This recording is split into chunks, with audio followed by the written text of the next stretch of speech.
الرحمن الرحیم السلام علیکم ورحمۃ اللہ۔ 6 کلاس ہم جو آج چیپٹر پڑھ رہے ہیں اس کا نام ہے غزوہ خیبر، جس کے لیکچر نمبر 1 میں ہم نے یہ پڑھا کہ اس کے پس منظر کیا تھا اور کس طرح حضور اکرم صلی اللہ علیہ وسلم اور صحابہ کرام رضی اللہ تعالیٰ عنہ نے جنگ لڑی اور کس طرح حضرت علی رضی اللہ تعالیٰ عنہ نے فتح حاصل کی۔ اب ہم فتح خیبر کے اثرات پڑھیں گے کہ جب خیبر فتح ہو گیا تو اس کے بعد اثرات کیا مرتب ہوئے۔ فتح خیبر کے ساتھ ہی یہود کی شرارتوں کا ہمیشہ کے لیے خاتمہ ہو گیا۔ ہمارے پاس پیج نمبر 39 ہے، ہم پڑھ رہے ہیں فتح خیبر کے اثرات۔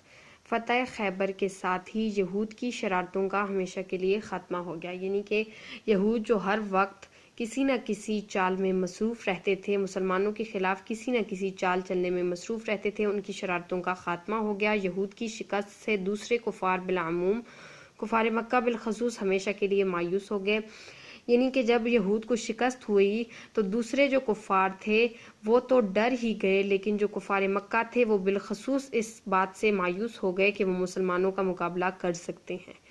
اس طرح خیبر بھی اسلامی سلطنت کا حصہ بن گیا، جو خیبر علاقہ تھا وہ اسلامی سلطنت کا حصہ بن گیا۔ فتح خیبر سے مسلمانوں کو بہت سا مال غنیمت حاصل ہوا، یوں خوشحالی کا دور شروع ہوا، یعنی کہ جب مسلمانوں کو مال غنیمت حاصل ہوا تو ان کی معاشی لحاظ سے وہ بہتر ہوئے، اس طرح ان کا جو خوشحالی کا دور تھا وہ شروع ہوا۔ فتح خیبر ہی سے فتح مکہ کا پیش خیمہ ثابت ہوا، اس سے اگلے سال ہی مسلمانوں نے مکہ فتح کر لیا تھا، یعنی کہ جو خیبر تھا، خیبر کی فتح تھی، وہ پیشن گوئی ثابت ہوئی اس بات کی کہ مسلمانوں نے اگلے سال ہی مکہ کو فتح کر لیا۔ خیبر کی فتح سے شام کی طرف سے کسی ناگہانی حملے کا خطرہ باقی نہ رہا۔ یہ تھا فتح خیبر کے اثرات، اور غزوہ خیبر ہم نے جو چیپٹر ہے یہ پڑھ لیا۔ اب ہم اس کی مشق حل کرتے ہیں۔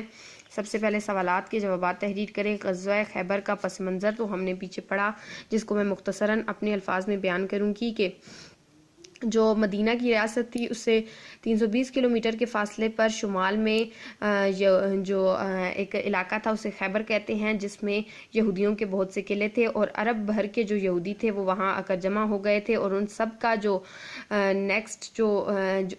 کا جو اگلا منصوبہ تھا وہ یہ تھا کہ وہ مسلمانوں کو ختم کر دیں گے۔ جب اس بات کا حضور اکرم صلی اللہ علیہ وسلم کو پتہ چلا تو حضور اکرم صلی اللہ علیہ وسلم نے خود ان کو ختم کرنے کا جو ہے وہ فیصلہ کیا، ان کا قلعہ کما کرنے کا فیصلہ کیا، اور اس طرح پھر غزوہ خیبر کا آغاز ہوا۔ فتح خیبر کے اثرات کیا تھے تو اب ہم نے بالکل لاسٹ میں پڑھا کہ اس کے اثرات کیا ہوئے۔ اس میں سے آپ کوئی سے بھی 2-3 کر سکتے ہیں، 3 آپ کریں گے۔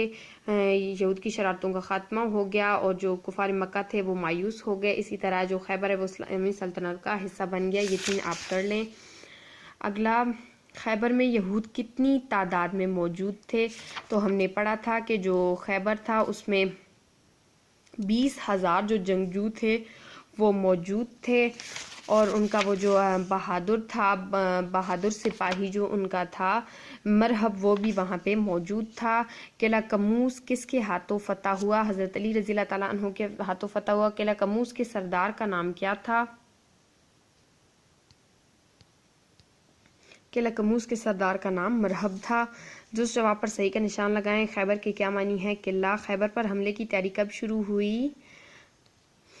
7 ہجری میں۔ غزوہ خیبر میں شریک مجاہدین کی تعداد کتنی تھی؟ 1400۔ فتح خیبر کس فتح کا پیش خیمہ ثابت ہوا؟ فتح مکہ۔ خیبر کے قلعوں کی کل تعداد کتنی تھی؟ 6۔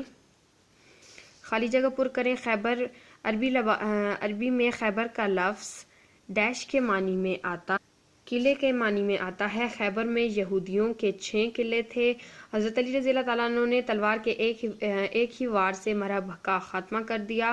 فتح خیبر ہی فتح مکہ کا پیش خیمہ ثابت ہوا۔ فتح خیبر سے مسلمانوں کو بہت سا مال غنیمت حاصل ہوا۔ جس جواب پر صحیح اور غلط کے سامنے غلط کا نشان لگائیں۔ عربی میں خیبر کا لفظ میدان کے معنی میں آتا ہے، غلط۔ خیبر میں یہودیوں کے 6 مضبوط قلعے تھے، درست۔ فتح خیبر کے بعد یہودیوں کی شرارتوں کا آغاز ہوا، غلط۔ حضور اکرم صلی اللہ علیہ وسلم نے سب سے پہلے قلعہ خیبر پر قبضہ کیا، غلط۔ حضور اکرم صلی اللہ علیہ وسلم نے اپنے لعاب حضرت علی رضی اللہ تعالیٰ عنہ کی آنکھوں پر لگایا اور آپ رضی اللہ تعالیٰ عنہ کی آنکھیں فوراً ٹھیک ہو گئیں، درست۔ اس طرح سے ہمارا یہ چیپٹر ہوا کمپلیٹ.